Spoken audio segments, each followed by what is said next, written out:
Hey. Who'd you talk to? What's going on? It's me. It's Mike Lepre. King Mike L. This is legit fantasy basketball here on Thursday, March 11th. We started a little late. But joining me in one of the reasons we started late, Brother Ray. Brother Ray, how are you tonight? Pretty good, King. What's going on? Started late. You know, I thought I could hold it, but I'm at an age where it's better to just go take care of things and not hold it. You know, speaking of, I guess not holding it. I don't know how this is a transfer, but Coach TJ, how are we doing tonight? Awesome, gentlemen. How you doing? What's going on? Doing good. Doing good. Ready to talk some basketball is what I'm ready to do. God damn it. Speaking of God damn it, joining us, the genius, Kev. Kev, how are we tonight? Hey, doing pretty good, but Coach TJ, I thought we agreed tonight was a rest night for me. I thought we were doing rest nights every third show for me. Yeah, this is like your 10th hour of the week right here. Yeah, I mean, this is we got a big frame. I need that night off once in a while. I don't want to you're gonna need me in the playoffs. You have minute restrictions too, so yeah.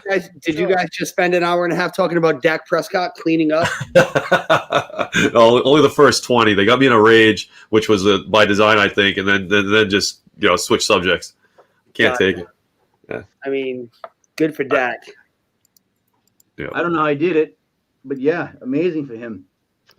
But no, I honestly like getting that show off, like stopping that show is always tough because there's always these like last things that we have to say, or last things that are said. And then I literally had one of those old moments where I was like, I can hold it, and then I'm going to get ready to go live, and I was like, you know what, I can't hold this. I can't do this. And you know what's weird? And I don't know, this is weird to say, but when it becomes an enjoyable feeling, you're friggin' old. Like when you go, oh, God damn, it feels good. Like it's like getting all your problems out, and all you're actually doing is taking a whiz. It's like you may be a little too old, God damn it. You know what I mean? You know what I mean, Brother Ray? Oh, I know what you mean there, King. DJ was killing me. The 8 o'clock games are already off. It's open, not 9 o'clock though yet. So we have, I think, 4 games still in play for tonight for people to play. So I thought maybe we bang those out really quick, get back into some basketball, and we'll discuss the other games tonight. We had the 76ers and Wizards, Grizzlies, and Nuggets against Grizzlies, and Cavs against the Pelicans. What we have left is, now, Genius, do we want to work with your spread? I would prefer to work with your spread. The one I work with from the track, yeah, I'm not a big fan of their whole. All right, give me give me a second to switch them up. But while you're doing that, King, I put up on the Instagram before Boston and Brooklyn tipped off. I put some money down on the Nets minus 2.5. They're looks like they're down by about 5 right now in the second quarter. But that was one for a 7:30, so I knew we would be starting after that. Oh, good call, good bet. But the game's at 9. Just to talk about them before the spread.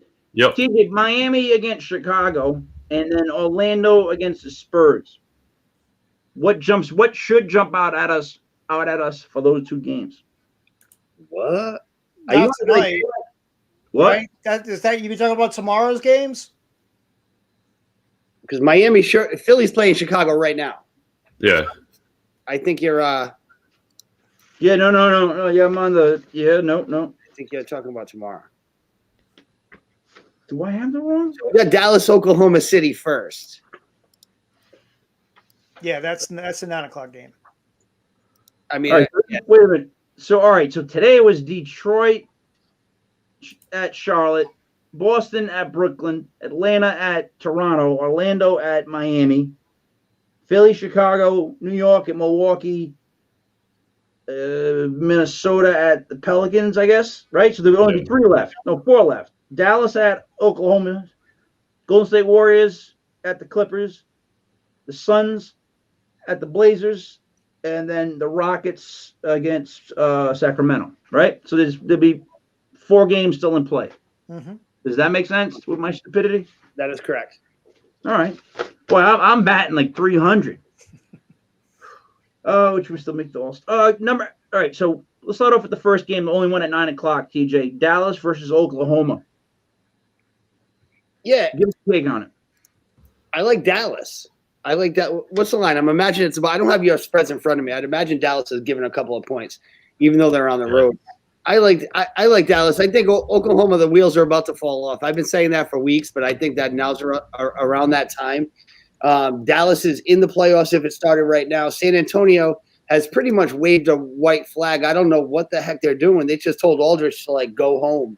So I think Dallas sees the playoffs on the horizon. I think they're going to play well in the second half. I definitely think they're going to cover tonight. Yeah, King. That was one of my picks of the late games. The only one I had was that one. I had a couple. I think I have to post these earlier because I had action on a lot of the other games. But let's let you. If you want to hear that, I can let you know what I did.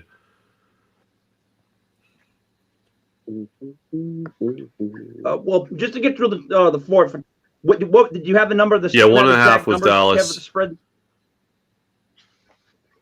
Brother Ray, I like Dallas minus 1.5. I have no argument with that. What about you? Yeah, Dallas. They're two teams going in different directions. It's definitely Dallas. All right, so then we got the Warriors at the Clippers. Kev? If you forced me to bet that one, I'd bet the Warriors, but I didn't put anything on that one. Would you get the spreads? Yeah, the Warriors Clippers. It's Clippers -7. Ooh, wow! Say that again. Big number, right? And I'm seeing anywhere between 7 and 10, which is 10.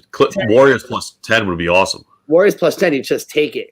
7, it's probably a stay away game because you never know. I don't know. I mean, that to me, that's a stay away game. It's kind of like a toss up with that number right there that you just gave. I probably would take the Clippers just because I know they're the better club and they're at home. But it's a tough call on a Thursday night.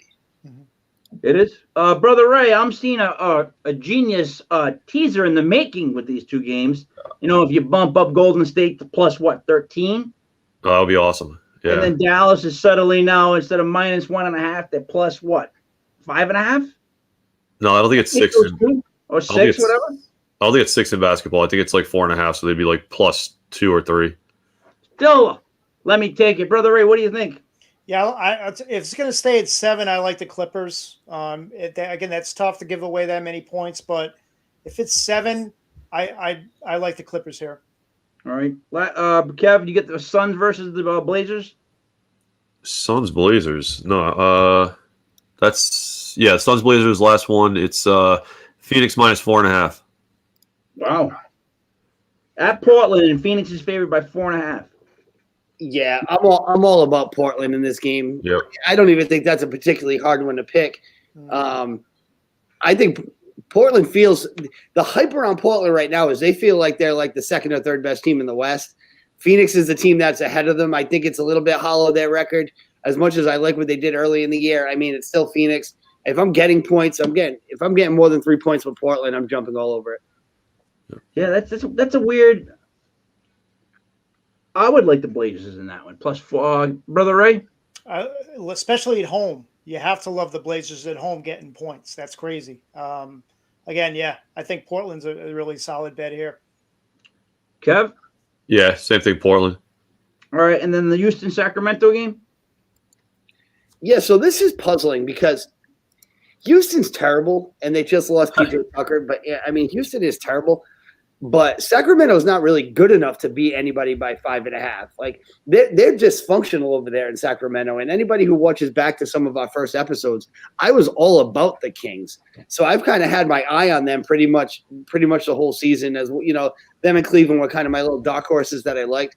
They're not that good. So to me, I'm taking Houston with the points. I mean, do I love that game? But no, but throw a couple bucks on it, I would go in that direction. Houston's getting how many? 5.5? Yeah. It's a lot, right? Yeah, for that one what might be a nice one is Rockets like money line also. So if they hit that, you'd be you'd obviously be bigger than -110. You'd be plus 175. So that would be a nice one if you think they're gonna win outright. And I mean, Yeah. Houston, dude, they've lost a lot of games in a row, like a lot. Yeah. I feel like coming out of the break, they should be able to keep it close anyway. They do. Anyone know what Houston's losing streak is? I think it's a big one. It's 11 or is it 9, 10, 11, 12, 13? I think. Yeah, I think it's 13. All right. Yeah. So Yeah, and then King, I should have put these on Instagram, but the other stuff I have going tonight is Knicks Bucks under 222.5, T-Wolves Pelicans under 238, and Pelicans minus 8.5. wow. Oh, and I also bet. See, now I'm getting too much into betting basketball because I also bet Jimmy Butler under 22.5. Yeah, what's been Jimmy's deal? What be the low production for Jimmy Butler? Like, what's been the deal with Jimmy Butler? Anyone have an answer for that? Because isn't he playing like a lot worse in your opinion than who Jimmy Butler is? He's not playing at all. I mean, it's the typical Jimmy. It's like he doesn't have an official minutes restrictions, but you might as well. He's got a game restriction for God's sakes. This is the same old with Jimmy Butler. Again, they're waiting for the play. Everyone waits for the playoffs, and these guys. That's when these guys come out. But is he the most Harry blatant? TJ? I mean, he played. I know they played a longer season last year than what Miami is pretty much ever going to play. They played a longer season, but even when he's out there, his mid-range game is he's just not knocking down the shots that he used to knock down. He's not even being aggressive tonight. Like he's only taken 3 shots tonight in the first quarter. So there's something not right with Jimmy Butler. But here's the thing: Miami is kind of moving up, like slowly but surely. They were like the 11th and 10th seed, and now that they're moving up into the playoff world. In the playoffs, I think you're going to get real Jimmy Butler. But right now in the regular season, he's hit or miss. Like from a fantasy standpoint, he's a guy you can sell on his name right now and be like, yeah, I'll give you Jimmy Butler and grab 2 pieces that maybe your team needs because somebody is still thinking about Jimmy Butler like 8 months ago. And that's not what you're going to get the rest of the regular season, I don't believe. No, I would agree. Some notables from yesterday's games, because there's only 2 games yesterday, right? It was the Wizards and the Grizzlies and the Spurs and the Mavs. Yesterday, only 2 games, I believe. But what's his face? I call him what's his face, but Valanciunas. Yes. Yeah, Valanciunas Did another 20, almost like 30 and 20. 29 and 20, yeah. 3. 4 He blocks. does that while his teammate does stupid numbers at the same time. Forget his name too. Off the top of my head, had 25 and something, 25 and 20, something like that. But the other one that I feel like is, I wish they should do like this, like a documentary on DeRozan, because his whole career of like scoring 30 points every night and like it always seems like he just goes anywhere. I feel like he's made bad basketball decisions in his career. Yeah, I just feel like that kid, all right. Yeah, he's a great shooter, always on a bad team. That's what he ends up becoming. And that's what you think. And that's crazy. That's so crazy you said that because I think a lot of people think that. But here's what's nuts. But the Wizards are back up by 1. Morant. Sorry, I was on mute. My fault. All right, there's another show going on there. Right. In the stadium, it was like, this is awesome. But DeRozan Toronto had the best record in the East like 3 times. Like DeRozan was on good teams and he was the best player on good teams. It's just because those teams never had playoff success that we forget. Plus his game is so like 70s or something. He's like taking 6-foot jump shots. There's nothing about him that he doesn't jump anymore. He doesn't get to the rim anymore. He doesn't shoot threes and it's like he's got 22 points. And it's like, who the hell does that? It's like he's got some kind of high school box score. And I always kind of liked DeRozan, and I always felt he was underappreciated. I feel like all those Toronto teams pre-Kawhi were extremely underrated. I mean, there was a 5-year stretch. They had the best record in the NBA, and that's with LeBron in the building. And they just couldn't win in the playoffs. But who would you compare DeRozan to if you had to like pick somebody from the 80s or 90s that you? Joe Dumars, maybe. He's the first one that popped into my head. It's not really a good comparison. I don't know. He just scores. He just gets buckets. Reminds me of like almost like a Dominique, but at a different position. Like that he's going to score like that many points every night. But Dominique, I'd say like a Mark Aguirre without the outside shot, maybe. Oh, but all right, yeah. As far as style, the way they play, I agree. It's definitely more towards a guard, but I just mean in the sense of like they score in teams that seem like they're going to be kind of good, but not really good. Especially when he's the top. When he's your number one, that's when the team. Kev, your thoughts? Because when he's number one, I mean, that's when your team's not very good. I guess I don't like. That's what it comes down to. But, Genius. No, I'll leave it with what you guys said. I don't have anything to add. I've never been a big DeRozan fan, and my feelings about San Antonio, so I'm gonna just keep my mouth shut. But here's a kid. I just pulled up his basketball reference real quick. 1, 2, 3, 4, 5, 6, 7, 8 years in a row, the guy's averaged over 20. His career average is 20. This year he's averaging 20. Like he just pencil him in for 20. And he's one of those guys. I know on Thursdays we want to focus more on the fantasy. DeRozan's one of those guys you can get like ugly late in a fantasy draft because he's not cool, he's not sexy, he's not popular, and no one watches him. And you could just put him in there and 75 games a year, he's just going to get you 20 points and you could like bank on it. Yeah, but that's why I guess I find him boring. Like Yes. I always thought he was going to get better than he is. Not saying he's not good where he's at. I just always thought he had that next level. I thought other teams were waiting for that next level to happen, but it just never quite did. That makes sense. Let's see. So, in a fantasy sense, where are we ranking the rookies? Give me the 5 guys that had the biggest fantasy impact as a rookie this year so far in the first half.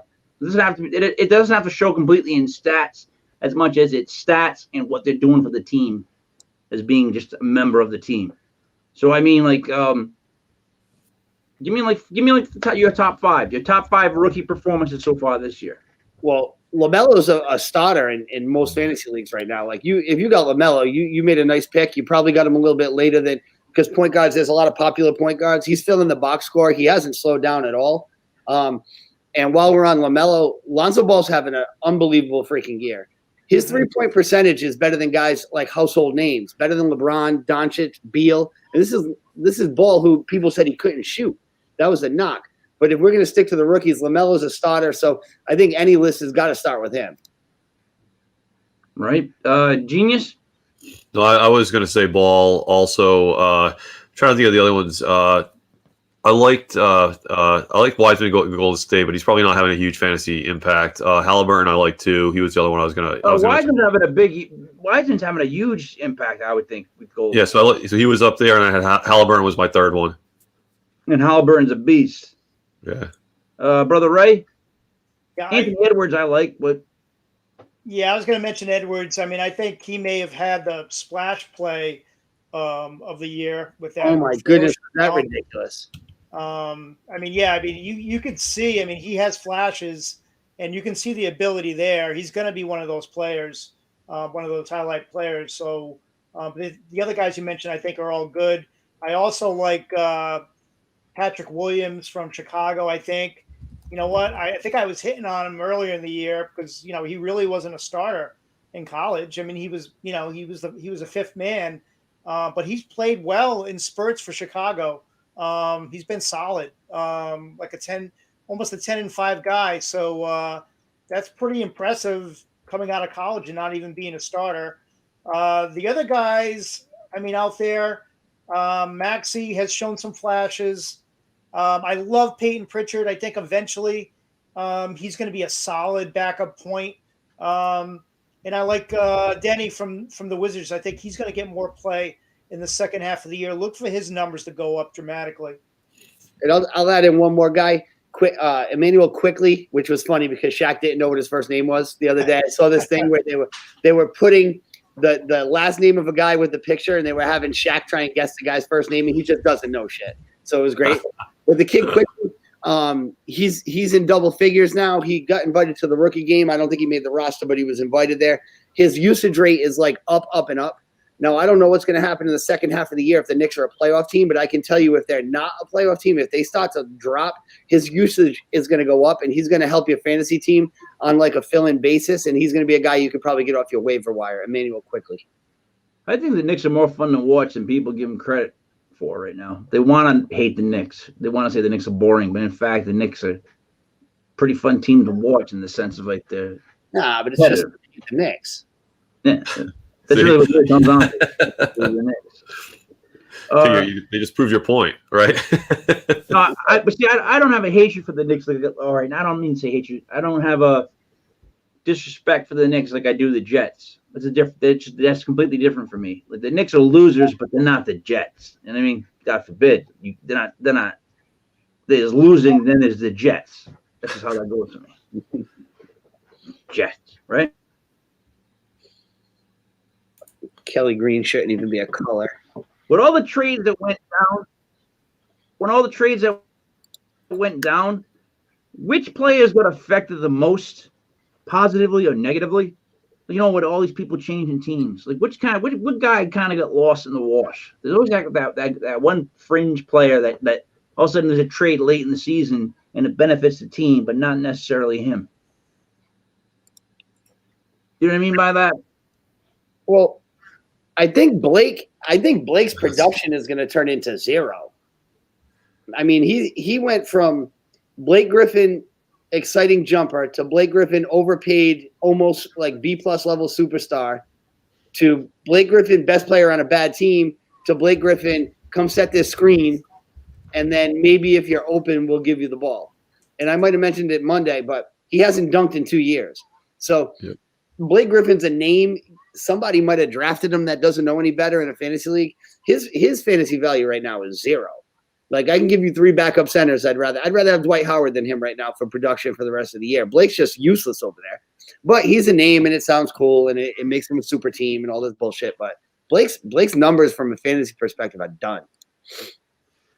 Yeah, Blake definitely has hit a wall. Like it's kind of unfortunate. I don't know if it is or it isn't because he's still getting paid. But Brother Ray, what are your thoughts on that kind of player that's been affected positively and negatively? I mean, first of all, Blake Griffin, 2 words: assisted living. It's just time, folks. It's just time. I mean, he's there. As far as trades out there, like I would rather talk about the trades that I think are going to drop and how that's going to affect. And, you know, you look around the league, you look at who's out there.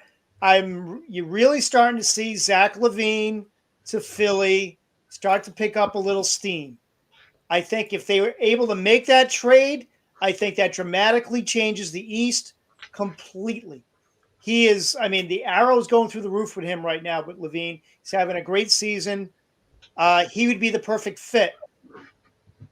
I mean, we'll see what Chicago's going to want a lot. So we'll see how that, but I think if that happens, then you see that's going to affect, you know, players like Maxey, who are probably going to be gone. Shake is probably going to be gone.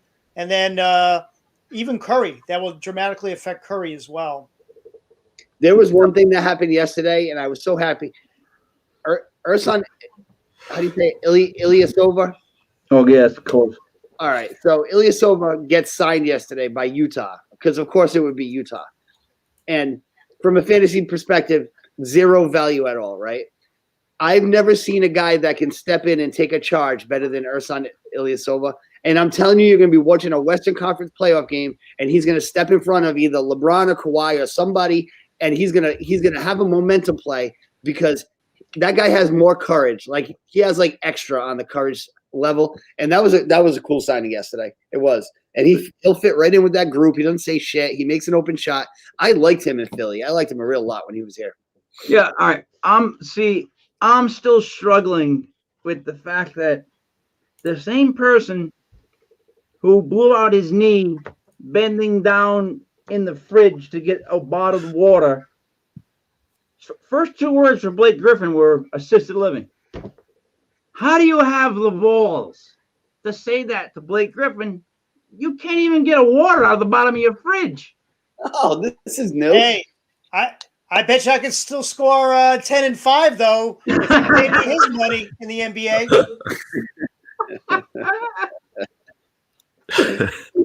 Assisted living, he goes.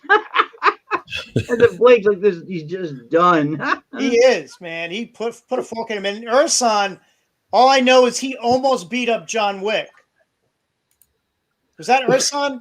No, that's the old dude from the Mavs. Oh, that was yeah. Okay.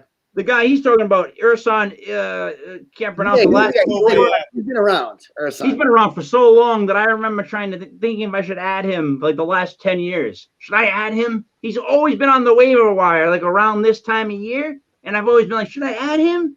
And sometimes he goes off and has like great games in a row, but then sometimes he does not. Well, he's a guy, I don't think he can play a real lot of minutes.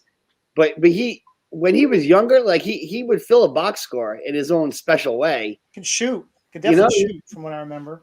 Yeah, like 10 and 7 guy when he was younger, but now he's just a journeyman. But I just love the way he'll come in and make a play or 2 plays, and it's like, really, we're going to lose because Ilya Silva made 2 big plays, and yes, in fact, you are. He beat Boston one time pretty much by himself in the last 3 minutes. It was beautiful. He's always been one of those names I couldn't pronounce though, so I've learned to stay away from certain names. I just can't say it, can't draft him.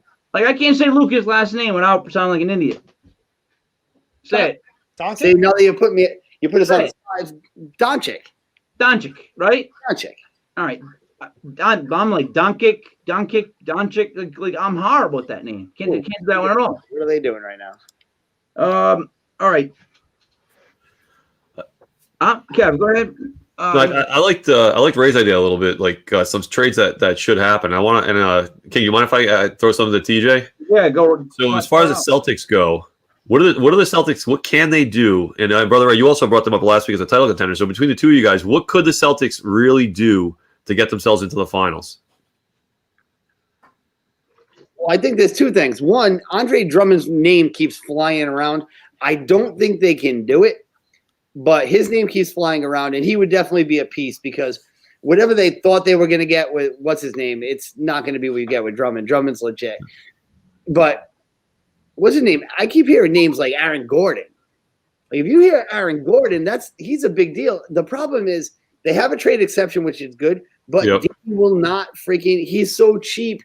He's like my grandmother – when God rest her, but she felt like the fucking depression was coming any day, and it was like, Grandma, you get the large soda, like don't worry about the 20 cents. Like that's Danny Ainge. He's like that, and I think if there's a deal to be made, I don't think they're going to make it. I really don't. I think to me the best thing that can happen for Boston is some vet off the street or in the G League, comes and fills out their roster on the back end because I don't think he wants to part with any of his picks. He thinks Langford's good. I don't. He thinks Pritchard's good, but he's like T.J. McConnell on steroids. He won't part with that guy. He wouldn't part with him to go get like Zach LaVine. And it's like, dude, you're out of your mind. Grandma, if you want a lot of soda, just get it. She used to. She would fold it back up, give it a little wipe, fold it back up, use it again tomorrow because like you never know. She lives with depression. You never know. Yeah. You never know. Yeah, TJ, I actually listened to a podcast on G League players, which I don't know why the hell I would ever do that. But the one name that jumped out, because I love the name, and he also seemed like he would, actually possibly be a fit for what they're looking for. Moses Brown, love the name, and he's a big. He's like 7'2", big, huge guy. Maybe the Celtics go get Moses. Plus, that is a hell of a name. That is a great name for a basketball player. It is, but 7'2" and you're in the G League, there's got to be some warts on the game. Obviously, yeah. In the G League. I think he's 28 too. 28 years old already? My goodness gracious. I don't know. I agree with what Brother Ray said last week, and I even thought about it in the last couple of days. Like they could add a piece or two and be the best team in the East. Maybe not better than Brooklyn, but the problem is, I don't think they will. I think this is what you got with Boston. Yeah, and I think it'll be. I think Danny, and I think you're absolutely right. Danny needs he has the assets. At some point you have to move them. I mean, they're at a point right now, a critical stage. If he doesn't do anything, they are not going to make they're not going to make any noise. So I mean, the other name I heard with Boston, who's having like a monster year too, is Harrison Barnes. And Yep. Harrison Barnes is better than Gordon Hayward, in my opinion. Harrison Barnes is a piece, but you're not going to just be able to get him. Like, you're not going to be able to steal him for a second-round draft pick or some shit. And the question is, if Danny thinks they're good enough to go for it, Willie. And my other question is, the guy has one title in 21 years. So how long of a leash can he possibly have with ownership where you can just keep hoarding stuff? You're just hoarding stuff, and it never amounts to anything except a bunch of semifinals appearances. I don't get it. I don't get that either. When I think about that, like if you say one title in 21 years, you look at the Celtics as a franchise. So from 86, 87, they won. Then they had that drought, the Ainge championship. So it's been almost 40 years. It's going to be 40 years in 5 years. So 35 years, they've only had 2 championships. That's absolute insanity. Like when they won the 16th championship, the Lakers were second with like 8. And I'm like, they'll never catch the Celtics. They'll never. How could they possibly catch them? And they caught them. And 2 championships in 40 years will do that. That's like, that puts them. And we lost Kev, but I'm just going to pick up where he left off. Yeah. The Lakers are a better free agent destination, but when it comes time to pull the trigger on a deal, the Lakers are not scared to do it. They've never been scared to do it. They'll just, we're going to go get Dwight Howard. Like it didn't even work, but it's like, we're not scared to do that. And Boston, all right, I know you got to draft, but if you're going to trade, sometimes you can lose a trade long term to win this year. And I feel like Boston never, ever wants to do that. You're right. I mean, they basically, they got the better with Philly, obviously, in that trade for Fultz. So, they ended up getting their franchise player. I mean, that was a big win for him. And I think the problem is they looked at Danny Ainge like a genius when he made that trade. And he got a lot of he's gotten a break, I think, the last couple of years because of that trade, but he really hasn't done anything since. No. And I can only get so excited about a backup point guard who's like my size. And Richard, I can only be so excited. Have you seen his workouts, though? It's sure his workouts are ridiculous. Are they? You got to check it. Unbelievable workouts, that kid. But so wait a minute. You were talking about Danny Ainge, right?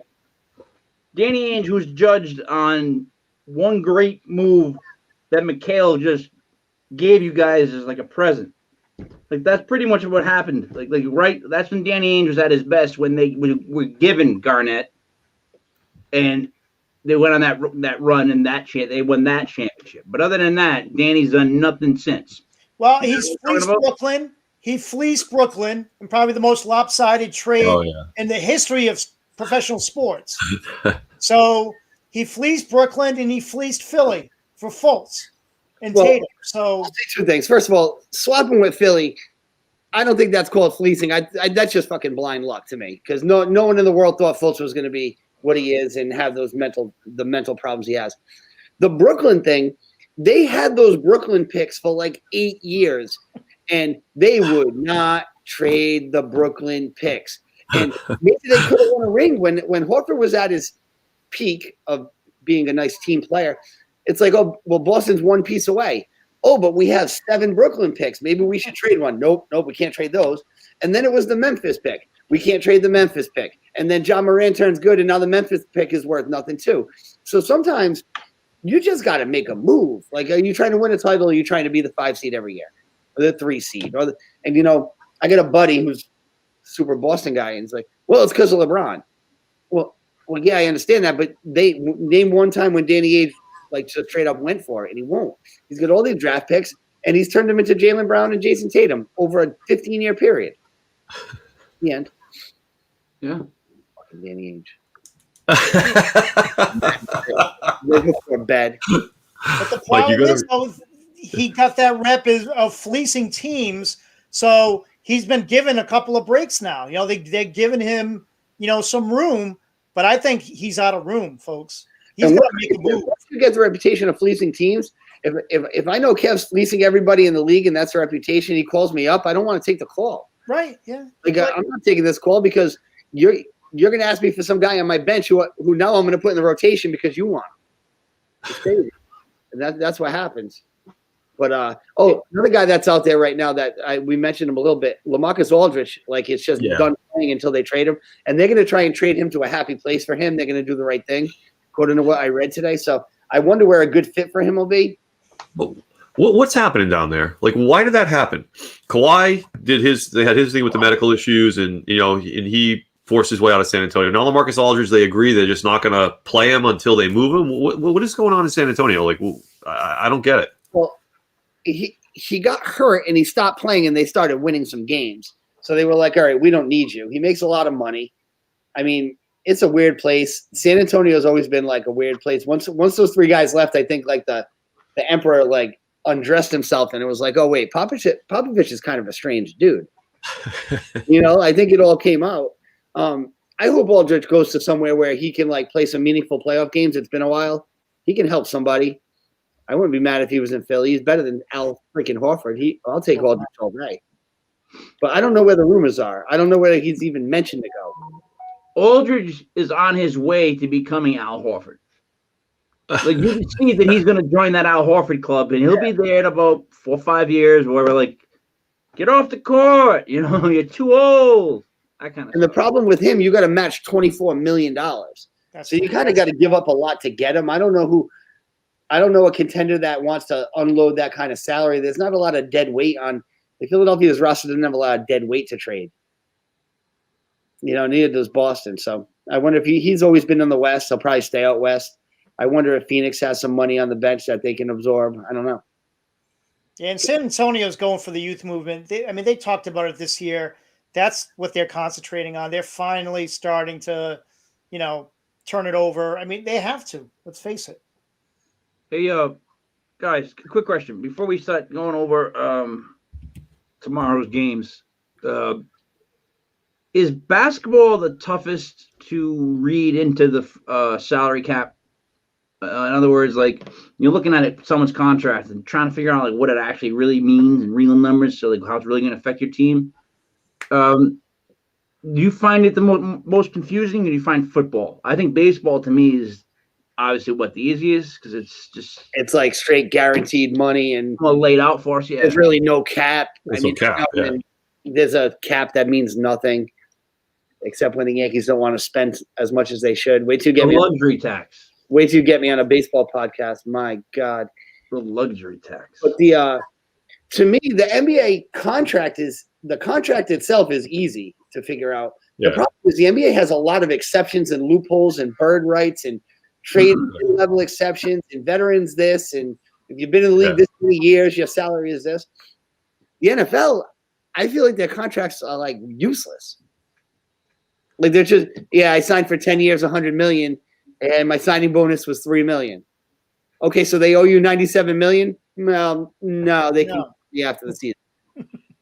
Like that's kind of hard to wrap your head around if you're not like in the weeds with that stuff.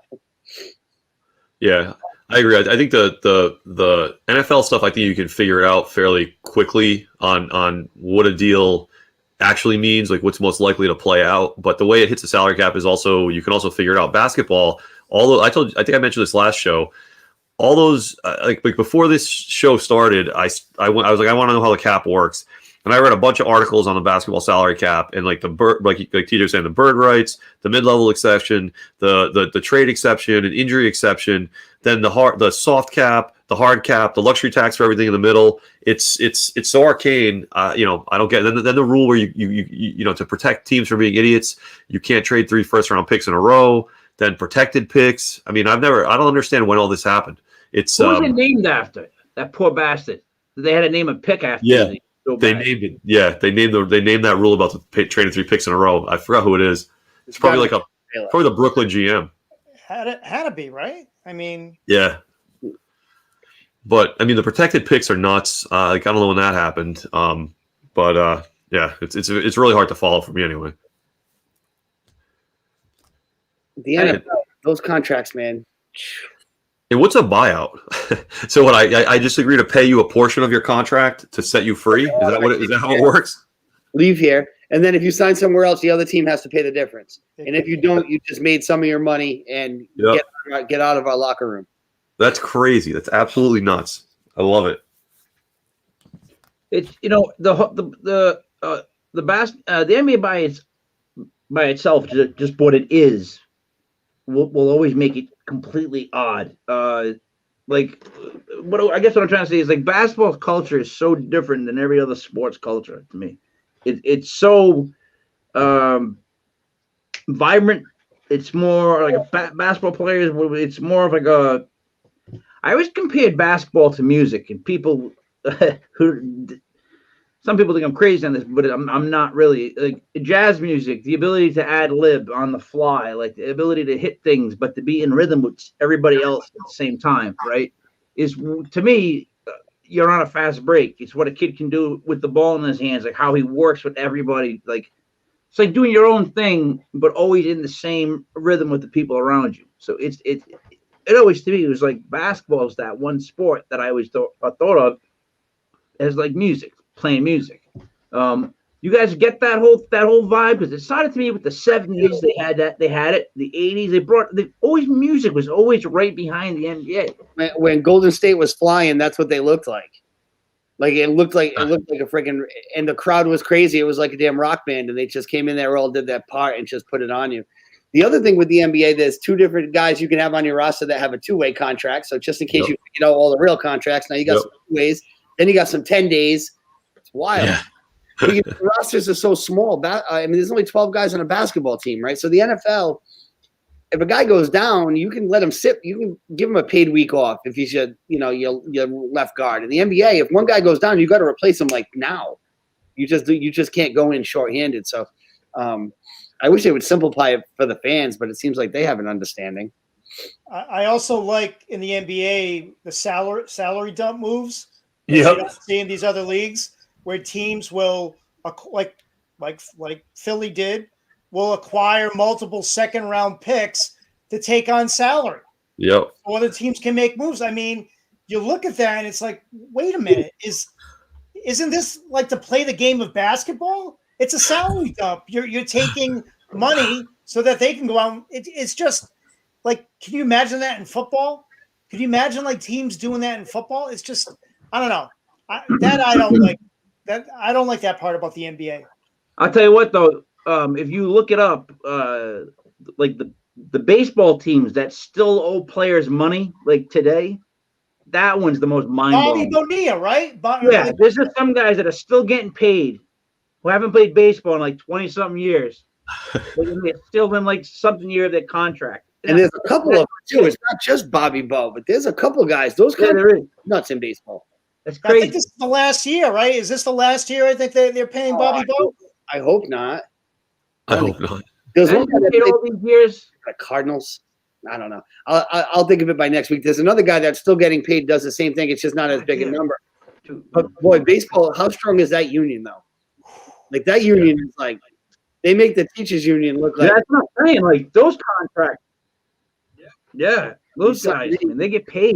Castillo is playing in friggin' Pawtucket, making like $15 million a year because they signed him to a contract, and they can cut him, ship him, send him to Worcester. Doesn't matter. The boys out there getting paid. That's not against like Uncle Bob from the fucking tire shop. It's crazy. See, so that to me, that's where the problem would happen when you get knocked down to the G League or you get knocked down to AAA, but you're still getting paid the same amount of money. It's like. That's what I'm just saying. A lot of players, they go, well, I'm not going to play as hard. Whereas, they want to play harder to get back, but they're like, I get the contract. If you grew up poor, right? Even if you grew up upper middle class, I don't care where you grew up, unless you grew up like straight up wealthy. If someone hands you like $80 million and then they send you down to like, all right, so I'm going to go from Yankee Stadium to Scranton, but I still get my $80 million. Like I've made it at that point. Like, how about 120 million guaranteed? Let's talk about. Let's say that. I might never. My hamstring hurts like forever, and that's it. Yeah. And I'm done. And you're gonna pay me. And I'm gonna come out there. I'm gonna take some batting practice and sign a couple hats for the kids and lay on some mattresses. Yeah, exactly. With your little pajamas, like. You mean to tell me I'm not gonna have any pressure? And I'm going to go play with these 18-year-old kids out of high school? Sure. Yeah. That's what that is. Sign me up. Yep. Yeah. That's to me what that is, Kev. Yeah. But yeah, exactly. But Brother Ray, when you talked about salary dumps, the closest thing the NFL had of that is this year, the trade with the Rams and the Lions. They basically threw the second in for them to take Jared Goff's contract. But that's like the only time I can think of it. Basketball, it's like a known tactic. Oh, it's like, good. all right, we got to dump some salary, so we got to find some team that has cap space, is willing to pay these guys, and basically buy a couple of picks. Is what they're doing, right? It's absolutely insane. Yeah. The best one is like a random guy that no one even knew was on the team, and you got to pay Louis' contract every week. And they're like, "Who's Louis?" That's what, you know what I mean? Yeah. We got to pay Louis so we can have the second round pick in 2029. Yeah, exactly. Oh man. So let's get into the games for tomorrow, Friday. I'm only seeing lines for 2 games, and it's like we were saying, it's really tough to pick days ahead. So it's going to be. Let's go with our pick for the winner of the game outright, obviously, and let's just go with an outright pick right now for now. Just have something they can work off, even if it was just strictly the money line. 8 o'clock games. Let's go right through them. First one's the 76ers against the Wizards. Or Embiid and Simmons still won't be back, right? No, and they're not playing tonight either. So I'm worried about them. That group without Embiid and Simmons on the second of a back-to-back. Yep. I mean, that might be why you can't get a line for that, because that's going to be off the board. I don't know what their score is right now. Hopefully, they were hanging in with Chicago tonight. Yeah, they're up by 7 right now. They're up 7 at halftime. If they get the win, tomorrow's pretty much a scheduled loss. Without those 2 guys there, I mean, you kind of hope that back-to-back young group. Yeah, that might be a good trap game for the Wizards to win. Like 76ers might just show up deflated. It wouldn't shock me if the Wizards were favored, really. Without those 2 guys, sure. Without those 2 guys on the back end of a back-to-back, it wouldn't surprise me. If for some reason Philly is favored, take the Wizards in the points. Yeah. I mean, I don't like rooting against Philly, but all right, Denver's at Memphis. Kev, is that the one the line for? No, the 2 lines I have are Nuggets Grizzlies is Nuggets minus 3.5. So what do you guys think of the Nuggets minus 3.5 at the Grizzlies? To me, that seems like an idiot game in the sense where, like, I'd be an idiot not to take Denver, minus only 3.5. But then that's where I always end up losing. You know what I'm trying to say to you? Like, games for me. It seems too obvious, like Vegas knows and you don't. So the move there is to go against your first instinct, and then when you lose and Denver covers, you'll be like, well, my first instinct was Denver. But that is one of those games. It's hard to describe, but I think we've all been there. I mean, give me the points. Yeah, I like number 2. Well, anything else, right? Oh, so I like Denver. TJ, you're saying Memphis, right? If you're saying give me the points. Yeah. Kev? I'll do Memphis also because they're at home. They're actually, their stats are pretty good. I'll go Memphis. I'm going against that. Good. All right. What else do you have? What do you have next? We got Cavs and the Pelicans. Well, if it's straight up, I'm all over the Pelicans. Yeah, no, it's a big number. I've got -8. I've got the Pelicans -8 on this little website that I've been using. Yeah. 8 is a big number. I think Cleveland's in sell mode, free fall mode. I'm going to give the 8 points. Yeah, I'm afraid they might have people shut down. Like they're about to be traded.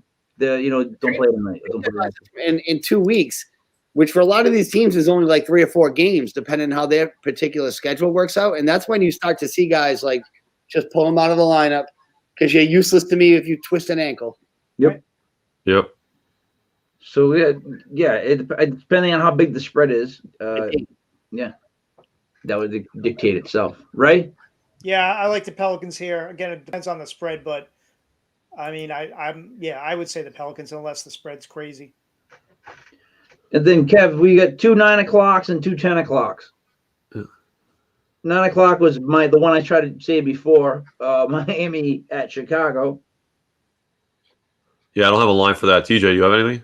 I don't have a line for it either. I only have one more line, and I think we're going to have the same one. Miami, Chicago, though, as far as the game goes, I think Miami's going to win the game. It's going to be a tough one, though. That's going to be a close game. It depends. A lot of the back-to-back depends on what the team does the night before, too. If Chicago takes a loss tonight, they're going to come out try and split the back-to-back. If they win tonight, they might kind of be like, okay, we'll split the back-to-back. But to me, it'll be Miami if the number's close. For some reason. Yeah, I'll go Chicago because I guess both teams are playing back-to-back. Miami's traveling, so depending what the line is, if Chicago's getting some points, I'll take them. I like Chicago myself. Now, then it's Orlando against San Antonio. Kev, your favorite destination? I don't think I have a line for that one. It's probably what, Spurs and a low one? If I already had watched the game, I still wouldn't pick the Spurs. What are they? They're 18-14. I don't know. Monday morning, I'd be like, yeah, I'm still not taking them. So we're going to Orlando, I guess. Is what we're going to say. That's all right, wrap it up with 2 games: Rockets at the Jazz, and then Pacers at the Lakers. What the hell's that Jazz spread going to be? Oh my It's God. going to be It's got to be like 13 or 14. Yeah, that's going to be huge. It really might be 13 or 14. And I'd be tempted to give them. I mean, that's good. That might be a 25-point blowout. I mean, the Jazz blow people out. The Jazz they don't keep things close like the Lakers. They blow teams out. And they defend. They defend. The Jazz are good coming and going. It's like they almost know the spread. They ran off like 18 in a row with the spread. I'll take the Jazz no matter what the number is, unless it's 20. I guess then you got to stay off it. I got the Lakers giving 4.5 to Indiana, which is super interesting. That's probably the best. Wow. What the hell is that all about? Night. Who's not playing that we don't know about? Well, AD's not playing, is he? No. So that's it. There you have it. I'll take Indiana with the points. I'll bet against them tomorrow night. I probably will. I'll go against TJ on that one. I'm going to go Lakers. I'm going to say LeBron sets the tone post All-Star break. I'm going Lakers too. I think LeBron has to win big to get them behind him. I really do. Like the rest of that team needs him to do this right now to make this run for the second half. It really would be a big statement for him to come out and just have like one of those dominant LeBron games, which there are dominant LeBron games. Yeah. They're like catching a unicorn. You know what I mean? But it's still that they exist. Dude, that guy, I've seen him do some. He's had some games where you go, well, of course he's the greatest of all time. Or of course he should be the greatest of all time because he's so physically dominant, right? Right? He's got that Wilt Chamberlain, but in a forward type frame and ability. Do you know what I mean? He's strong enough to be like the strongest person on the floor. And fast and can jump. You know who has both of them on their all-time team? The genius. And Wilt and LeBron in my starting. You weren't here for that show, TJ. We drafted an all-time basketball team, like a starting 5. So between the 3 of us, and then obviously I'm actually in love with my team. I'm going to try to find a historical simulator where I can put all 3 of those teams in and do like a long series of games. You got to go to NBA 2K and find a draft mode, and then pick some fantasy teams and just simulate the shit out of it. Yeah, that was what. Yeah, that was so much fun. We should do that again with TJ. So the thing with LeBron, like Mike was saying, is sometimes you see him go to the basket and whoever's guarding him has literally no chance. And then you say, why doesn't he just do that every time? Every time, yeah. And I know it's not that easy, but sometimes you just see him overpower some poor guy. I'm still going to take the points with Indiana. It didn't change my mind. But LeBron's something else. You know what? I think that's why I didn't like LeBron before. I have to like him now. He's the Lakers. I'm a Laker fan. But I do it begrudgingly because I just don't like the way that LeBron plays. I've never looked at LeBron and said, that's the way I want to play basketball. That's the way I want to see people play basketball. That's the way, you know what I mean? He has that. I just can't stand when they stick a microphone in front of his face. Well, that doesn't count. I just can't deal. But without AD, they're not playing too well. No. They're really not. And Indiana's no slouch. But they're going to need him back. If they want to if they want to be the 1 or 2 seed, they definitely need him back soon. I don't think that's going to happen. I think they're really just packed in for the playoffs. And I would imagine being the 1 seed and you get the Lakers in the second. That's something that would happen to freaking Utah too. Yeah. Do you think the NBA wants the Nets versus the Lakers, Ray? Of course they do. Yeah, absolutely they do. I mean, of course they do. Yeah, I mean, you want the big market teams. You know, you want the flash. You want the highest ratings possible. I mean, that's the fuel that runs the league. You know, you do not under any circumstances want, Indiana, Milwaukee, Utah. Yeah, that's what we're talking about. Yeah. Forget it. Can you imagine? Yeah. That's just a ratings nightmare. Yep. I mean, the NCAA took a hit today, right? Duke and North Carolina lost. There's no blue. Yep. The top 2 seeds on Lenardi's bracket, it looks like a bunch of B-list actors. It's like, look, really? Houston, Alabama? we should talk about that next Monday, do a little bracket stuff since it's out. And we got the Monday show. I'm sure anybody who's watching this probably does a bracket, right? Yep. Everyone, actually, people watching any of these shows does a bracket. Seriously. Everybody does a bracket. Have a paranormal guy give me some tips. I'm all in. Make me move the pen. Make me move the pen. I'll be like this. But I'll tell you, and even as a fan, I'd rather watch the Lakers Brooklyn than watch Utah. And I mean, I'm sure it'll be beautiful basketball, and I'll watch it. But wouldn't you rather see Lakers Brooklyn? Of course.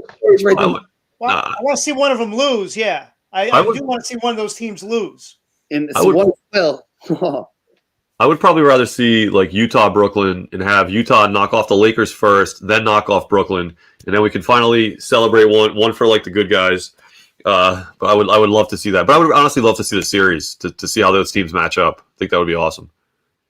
And this conversation is the reason why all these guys get scheduled days off and they rest and they stay. It's because everybody knows we're all in it for the playoffs. Yeah. Like that's the bottom line. Unless they can make the seeding worth like something different, this is what we're going to get in the future. Yeah. It needs to change. It needs to change. We sound like beaten wives. Hey, King, I was off the NBA completely until you convinced me to do this show. Now I'm back in deep. I'm researching G League players now. Like I don't know how much worse it gets. We let basketball be mean to us, and we take it back. We just take it back at the playoffs because it's a beautiful game to watch. I was taking his lunch break, listening to the G League podcast. That's I did. I was. Was when I was driving back to New York after the Monday night show was when I did that. But I wonder if there's a role for Amir Johnson on one of these teams. Yeah. Do you have time for one question for these two that I've been thinking about a lot? Yeah. Okay. So the play-in tournament. So obviously it's 8, 9. What is it? 7, 8, 9, and 10 play against each other. Why, if you're an NBA team? Like I hear a lot of stuff about them hanging on because they might have a chance to get into the play-in tournament, and like they're trying to hold on to their players longer than they normally would. The fire sales aren't starting. I don't get that. If I'm 10th and I happen to win in play-in, like what's the allure? There's no way I'm making it to the finals. There's no way I'm coming even close. Why do I want? Is there money involved? Is it to get some more fans, more TV money because you're playing a round of playoff games? What's the incentive to be 10th and get in the play-in tournament? There is extra money for the playoffs. They do get incentives for that. So that can be something. I mean, as far as money is concerned, you are right. Strategically, it really doesn't make that, to me, that big of a difference either. But yeah, I mean, there's TV money, for those teams, for those play-in teams. But sorry, the play-in is the dumbest thing in the world. If you finish 10th. Like, yeah. I'm sorry you have a problem with being in 10th, but I tell you what, next time don't finish in 10th. Yeah. And the other thing, King, that means not only 10th is in play, 11th and 12th are trying to get to 10th because there's usually a clump of teams at that area. So now, like the 12th team in the conference thinks they have out of 15 thinks they have a shot. Why? What are we doing here, TJ? What are we doing here? Well, I'll tell you one thing. Bill Simmons in the Book of Basketball, which is the greatest book ever written, and I read it 3 times, like thicker than a Bible. He thinks the way they should approach the lottery and the non-playoff teams is to have a tournament with all those teams. And if you win the tournament, not only do you get in the playoffs, you get the number 1 pick. Like, so your incentive is to win and not to fucking tank. I think this week he wrote it during so in other words, I'm going to win a round of this tournament and I'm going to jump over these teams that lose. Like, forget these teams. If your franchise is terrible, get better. But with this, to come in 10th, I guess the idea, I mean, I'm a coach, get me in the tournament and I'm going to find a way to win it. Like, that would just be as a competitor, I think that's the logic of these coaches, like all these players. Like, yeah, we thought we were a 5 seed coming into the season. We had some injuries. We're 10th. We're still as good as we can still beat somebody. I think that has to be their mindset. There's a reason why they add a wild card to the NFL. Those teams don't just say, "Yeah, I don't want it." But the flip side is, you know what I mean? Like, you're looking at that team that's 12, and you're like, these guys don't even deserve to be on the goddamn court. Well, you know what I mean? Like, they didn't win all year long. They stunk, and now they're bitching about the fact they want to be in the playoffs too. No. Well, this year, I think it's about getting extra games on TV. I think that's all this is about this year. It's about get a game, maybe I get some interest, because we need eyeballs on the league right now. But in the Eastern Conference the last few years, we've had 8 seeds with losing records. 7 seeds one year. We had a 7 seed that only won 40 games. So you start getting into the 10th of a week conference, like those teams are not playoff teams. Yeah. And the eyeballs the league gets might not be impressed with the product that those eyeballs are watching. And that's a dangerous thing. Oh, yeah. Because now, okay, we got these people to tune in for our special play-in tournament, and it's like awful. 4 of the shittiest teams in the league, and everyone's sitting there watching it like, this is why I hate basketball. Yeah. Yeah. Like right now, the 10th team in the East is Indiana. They're 16 and 19. The 10th team in the West is Golden State. They're 19 and 18. That's misleading. It is misleading because I don't think it's that. Like, I don't think that's where it's going to end up. I really it's halfway through. But boy, you just made their case, Kev. We just railed on it for 10 minutes, and you tell us we're going to lose out. Well, the 9th seed in the East is 16 and 18. So the 9th and the 10th are both under 500. The 8th seed is 17 and 19. The 7th seed is 17 and 18. So for the 7th seed on down in the East, all below 500. I mean, like, this is exactly what you said, TJ. You got a weak conference. I think if you don't finish with a winning record, you shouldn't be allowed into the playoffs. What if we cut people up right there? No, I'm being serious. You can't finish above 500. You don't deserve to be there. You kind of don't, but I don't want – I hear all these things every few years. They start doing it with the NBA where we're just going to reseed the whole league. And I like the East and the West. Keep it in the West. Please. Yeah. Please. I know, so a bad team makes it. That's fine. They get swept anyway.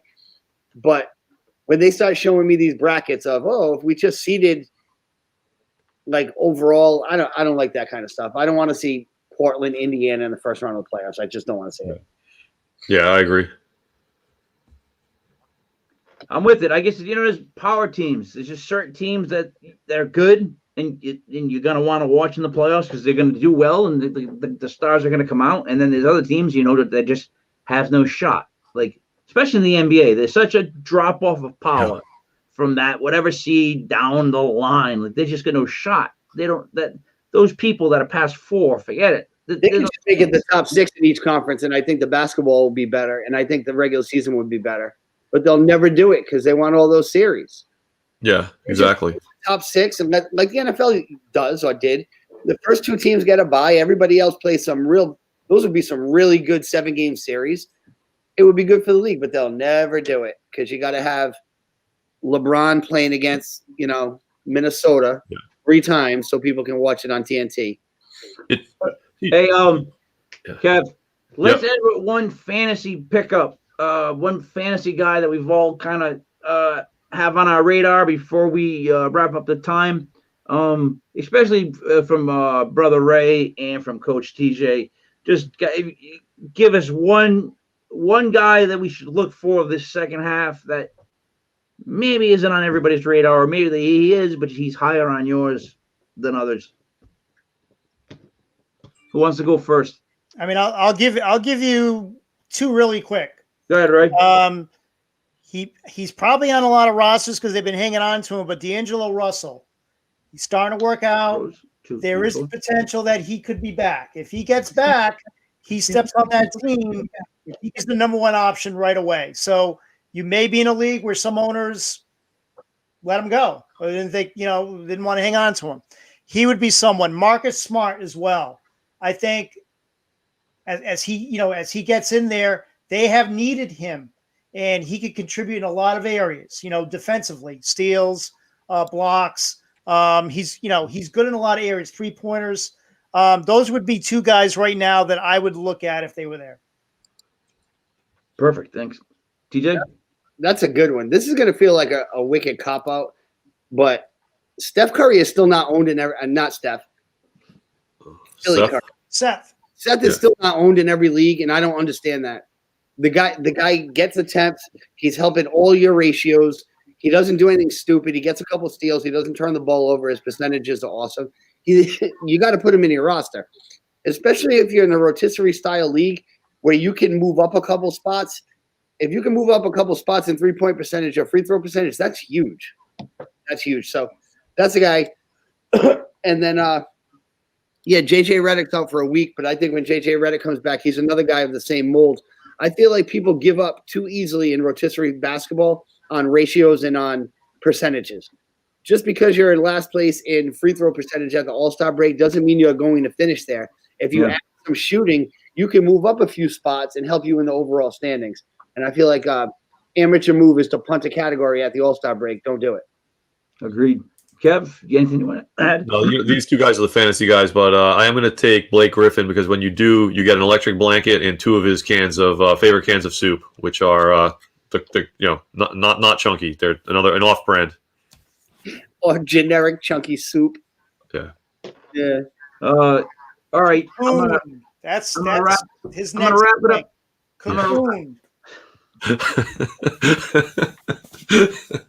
I'm going to wrap it up there. You guys got anything you want to add before we go? Ray. Assisted living. Kev. 120 million. 120. TJ. Yeah, Monday, all about the brackets. All about the brackets. We'll put the NBA aside for a while. We'll do some bracket stuff. Madness. Guys, check the website. Kev, you're going to update your picks tomorrow if you make them. All right. Keep checking on the website. We'll see you again on Monday. This is me, Mike Lepre, the King Mike L for Legit Fantasy Basketball here with LegitFantasySports.com. Thank you for watching. See you on Monday.